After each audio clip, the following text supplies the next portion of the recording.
శ్రీ గురుభ్యో నమః. అక్బర్ బీర్బల్ కథలు చెప్పుకుంటున్నాం కదా.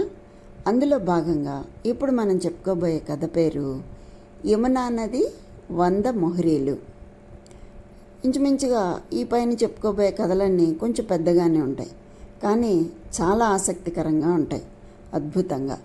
మరి ఆ యమునా నది 100 మొహరీలు కథ ఏంటో చూద్దామా, రండి. అది శీతాకాలం.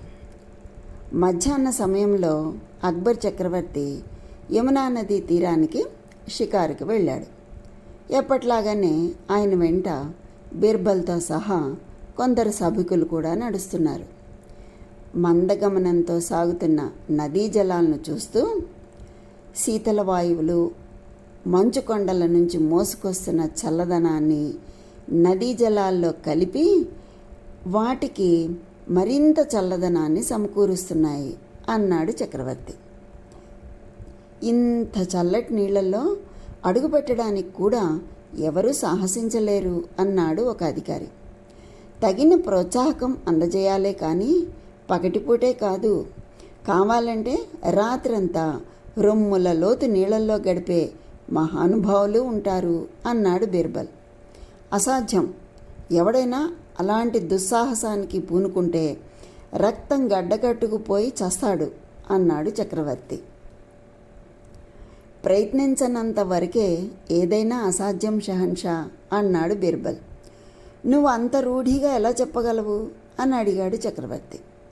బహుమతి ప్రకటించి చూడండి, నేను చెప్పడం సరో కాదో మీకే తెలిసిపోతుంది అన్నాడు బీర్బల్ వినయంగా. యమునా నదిలో రొమ్ముల లోతు నీళ్లలో రాత్రంతా గడిపిన వారికి 100 మొహరీలు బహుమతిగా ఇవ్వబడుతుంది అని ఆ మన్నాడు ఉదయమే చాటింపు చేశారు. ఆ చాటింపుని విని మంగేష్ అనే ఒక రజకుడు విన్నాడు. అతడు చాలా డబ్బు అవసరంలో ఉన్నాడు. 100 మొహరీలు, వాటితో నా అప్పులన్నీ తీరిపోతాయి, ఖర్చులన్నీ పోను, కొంత మిగులుతుంది కూడా అన్నాడు భార్యతో. ఆలోగా నువ్వు చల్లికి బిర్రబిగుసుకుపోకుండా ఉంటే సరి అని హెచ్చరించింది భార్య. ఆ భయమేం లేదు, నా చిన్నప్పుడు శీతాకాలంలో రాత్రుల్లో యమునలో ఈదేవాణ్ణి అంటూ భార్య చేతిని ఆప్యాయంగా పట్టుకుని 100 మొహరీలంటే మాటలా, ఆలోచించి చూడు అన్నాడు మంగేష్ నవ్వుతూ. మర్నాడు మంగేష్ రాజభవనానికి వెళ్ళి వచ్చిన పని చెప్పి చక్రవర్తి దర్శనం కావాలి అన్నాడు. అధికారి అతన్ని చక్రవర్తి వద్దకు తీసుకెళ్లాడు. అతడు నేలకు తాకి నమస్కరించి, షహన్షా, తమ చాటింపు విన్నాను. రొమ్ముల లోతు యమునా నది నీళ్లలో రాత్రంతా గడపడానికి నేను సిద్ధం అన్నాడు. మంచిది అంటూ చక్రవర్తి అధికారి కేసి తిరిగి అందుకు కావలసిన ఏర్పాట్లను చేయమన్నాడు. నదీ తీరంలో కాపలా కాయడానికి 2 భటులు వచ్చారు. తెల్లమార్లు అతడు రొమ్ముల లోతు నీళ్లలో ఉన్నాడా అని కనిపెట్టి చూడటం మాత్రమే వాళ్ళ బాధ్యత. ఆ మాట వినగానే భటులు, రాత్రంతా యమునా తీరంలోనా అని గొణుక్కున్నారు. అయినా రాజాజ్ఞ పాటించక తప్పదు కదా. సాయంకాలం భటులు మంగేష్ను నదీ తీరానికి నడిపించారు. వాళ్ళు ఉన్ని బట్టలు ధరించి నదీ తీరంలో ఉన్నటువంటి గుడారంలో కూర్చున్నారు. మంగేషు మొలకు కట్టుకున్న బట్ట తప్ప తక్కిన దుస్తులన్నిటినీ తీసేశాడు. పెనుగాలిలో ఆకులా వణికిపోతూ ఉన్నాడు. ప్రాణాలను పణంగా పెడుతున్నానా అని ఒక్క క్షణం భయపడ్డాడు కూడా. అయినా ఇంత దూరం వచ్చాక ఇప్పుడు ఆలోచించి లాభం లేదు, 100 మొహరీలు అనుకున్నాడు మనసులో. ఒక్క రాత్రి చలి బాధను తట్టుకుంటే, ఆ విధంగా నిలబడగలిగితే 100 మొహరీలు నా చేతిలో అన్న ధైర్యాన్ని కూడదీసుకుంటూ నీళ్ళల్లోకి దిగి నిలబడ్డానికి అనువైనటువంటి చోటు చూసుకుని రొమ్ముల లోతు నీళ్ళల్లో నిలబడ్డాడు. చీకటి కమ్ముకోవడానికి ఇంకా కొంచెం సమయం ఉంది. అలాగే కొంచెం సమయం తర్వాత చీకటి కమ్ముకుంది. వెంటనే నక్షత్రాలు ఒక్కటొక్కటిగా మెరుస్తూ ఉన్నాయి. నెలవంక కనిపించి కనుమరుగైంది. ఎముకలు కొరికే చలి. రాత్రి అయ్యే కొద్దీ చలి ఉధృతం పెరగసాగింది. ఎప్పుడెప్పుడు తెల్లవారుతుందా అని క్షణమొక యుగంగా గడపసాగాడు. ఉన్నట్టుండి అతని చూపులు, అంటే ఆ మంగేష్ చూపులు దూరంగా కోట బురుజు నుంచి మిణుకు మిణుకుమనే దీపం వెలుగు మీద పడింది. ఆహా, దూరంలోని ఆ దీపం కూడా, అంటే ఆ దీపం కూడా కొంత వెచ్చగానే ఉంది అనుకున్నాడు మనసులో. దీపము, వెచ్చదనము, ఈ రెండింటి గురించిన ఆలోచనలు అతడి భయాన్ని పోగొట్టి ధైర్యాన్ని ఇవ్వడం మొదలుపెట్టాయి. వాటి మీదే మనసు కేంద్రీకరించడంతో చలిని గురించి మర్చిపోయాడు. కొంతసేపటికి దూరంగా కోడి కూత వినిపించింది. తూర్పు దిక్కున వెలుగు రేఖలు కనిపించాయి. తన కష్టాలు గట్టెక్కనున్నాయి అని మంగేష్ పరమానందం చెందాడు. వెలుపలికి రా మంగేష్, ఇంకాసేపటికి 100 మొహరీలు నీకు సొంతం అని కేక వేశారు గట్టు మీద ఉన్నటువంటి భటులు. గట్టు మీదకి వచ్చిన మంగేష్ ఒళ్ళు తుడుచుకుని పొడి బట్టలు కట్టుకుని రాజభవనానికి భటులతో బయలుదేరాడు. వాళ్ళు భవనంలో అడుగుపెట్టేటప్పటికి చక్రవర్తి బీర్బల్తో సహా పలువురు ప్రముఖులతో కొలువు తీరి ఉన్నాడు. షహన్షా రాత్రి తెల్లవార్లు ఇతడు నదిలో రొమ్ముల లోతు నీళ్లలో గడిపాడు అన్నారు భటులు. చక్రవర్తికి ఆ మాటలు నమ్మశక్యంగా లేవు. చలిని భరించడానికి ఆ మనిషి ఏదో కిటుకును ఉపయోగించి ఉండొచ్చు అని అనుమానించాడు. ముందుకు వంగి, చలిని ఎలా దూరంగా ఉంచగలిగావు, నిజం చెప్పు అని అడిగాడు. షహన్షా, కోట బురుజు మీద దీపం నాకు వెచ్చదనం సమకూర్చింది అని సమాధానమిచ్చాడు మంగేష్ అమాయకంగా. దీపం నీకు వెచ్చదనం ఇచ్చింది అంటే నీకు వెలుపల నుంచి సాయం అందిందన్నమాట. అందువల్ల నువ్వు బహుమతికి అనర్హుడివి అన్నాడు చక్రవర్తి. అంతే, మంగేష్ ముఖం వెలవెలపోయింది. చక్రవర్తి తీర్పుకు బదులు చెప్పలేక అతడు బాధతో తలదించుకున్నాడు. బీర్బల్ కూడా ఆశ్చర్యపోయాడు, కానీ ఒక్క మాట కూడా మాట్లాడలేదు. ఆశాభంగానికి గురైనటువంటి మంగేష్ వంగి నమస్కరించి భారంగా అడుగులు వేసుకుంటూ వెళ్ళడం మౌనంగా చూస్తూ ఉండిపోయాడు బీర్బల్.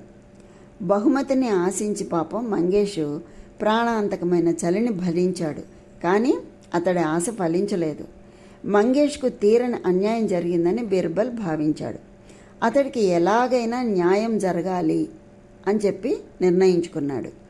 ఆ మన్నాడు ఇంటి దగ్గర తనకు అత్యవసరమైన పని పడిందని, అందువల్ల ఆ రోజు సభకు రాలేనని చక్రవర్తి కబురు పంపాడు బీర్బల్. చక్రవర్తికి కబురు చేశాడు.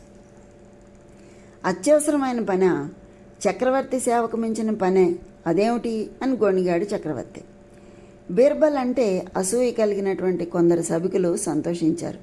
ఈసారి బీర్బల్ తప్పకుండా చిక్కుల్లో పడతాడు అని ఆశించారు. చక్రవర్తి భటుల్ని పిలిచి బీర్బల్ని వెంటనే వెంటబెట్టుకురమ్మని ఆజ్ఞాపించాడు. భటులు బీర్బల్ ఇంటికి వెళ్ళి సంగతి చెప్పారు. నేను కిచిడి తయారు చేస్తున్నానని, ఆ పని పూర్తి కాగానే పరిగెత్తుకు రాగలనని చక్రవర్తికి చెప్పండి అన్నాడు బీర్బల్. భటులు ఆ సంగతి తిరిగి వచ్చి చక్రవర్తికి విన్నవించారు. మూర్ఖుడా అని మండిపడ్డ చక్రవర్తి వెంటనే మళ్ళీ శాంతించి, ఆ తుంటరి వెధవై దేనికైనా సమర్థుడు, ఏం చేస్తున్నాడో ఏమో, స్వయంగా వెళ్ళి చూద్దాం అని అనుకున్నాడు. వెంటనే ఆయన గుర్రం మీద బీర్బల్ ఇంటికి బయలుదేరాడు. బీర్బల్ ఇంటి వాకిట్లోనే కనిపించాడు. పొయ్యిలో ఎండు కట్టెలు పెట్టి మంటలు రగిలిస్తున్నాడు. ఒట్టి పొయ్యికి 5 అడుగుల దూరంలో ఒక ముక్కాలి పీట మీద, అంటే ఒక స్టూల్ మీద మట్టి కుండ కనిపించింది. చక్రవర్తిని చూడగానే బీర్బలు ఆ చేతిలోని కట్టెని కింద పడేసి లేచి ఆయన దగ్గరికి పరిగెత్తుకుంటూ వచ్చి నేలను తాకి నమస్కరించాడు. ఏం చేస్తున్నావు బీర్బల్ అని అడిగాడు చక్రవర్తి. కిచడీ వంట చేస్తున్నాను షహన్షా. అదిగో ఆ ముక్కాలు పెట్టి ఉంది చూడండి అక్కడ, దాని మీద ఆ కుండలోకి బియ్యం పప్పు వేశాను అన్నాడు బీర్బల్. కుండ కింద మంట కనిపించదే మరి అని అడిగాడు చక్రవర్తి కనుబొమ్మలు ముంచి. అదిగో అక్కడ ఉంది కదా మంట అంటూ 5 అడుగుల దూరంలో మండుతున్నటువంటి పొయ్యిని చూపించాడు బీర్బల్. కుండకు మంట వేడి తగలకుండా అందులోని బియ్యం పప్పు ఎలా ఉడుకుతుందనుకున్నావు అని అడిగాడు చక్రవర్తి విసుగ్గా. బీర్బల్ చిన్నగా నవ్వాడు. నవ్వు సమాధానం కాజాలదు. పప్పు బియ్యం ఉన్న కుండ మంటకు దూరంగా ఉంటే అవి ఎలా ఉడుకుతాయి అని అడిగాడు చక్రవర్తి మళ్ళీ కోపంగా. షహన్షా, మంట వేడి చాలా దూరానికి చేరగలదని తమరే నాకు బోధించారు అన్నాడు బీర్బల్. నేను బోధించానా? ఎప్పుడు ఎక్కడా? అన్నాడు చక్రవర్తి అయోమయంగా. తమరే బోధించారు షహన్షా. యమునా నది శీతల జలాల మధ్య నిలబడ్డ మంగేష్కి కోట బురుజుపై వెలిగే మసక దీపం వెచ్చదనం అందించిందని నిండు సభలో తమరే కదా సెలవిచ్చారు అన్నాడు బీర్బల్ వినయంగా, స్పష్టమైన కంఠస్వరంతో. బీర్బల్ మాటల అంతరార్థం గ్రహించి విస్తుపోయిన చక్రవర్తి ఆహా అంటూ భటులకేసి తిరిగి, వెంటనే వెళ్ళి మంగేష్ని వెంటబెట్టుకురండి, ప్రకటించిన బహుమతిని అతనికి అందజేయాలి అని ఆజ్ఞాపించాడు.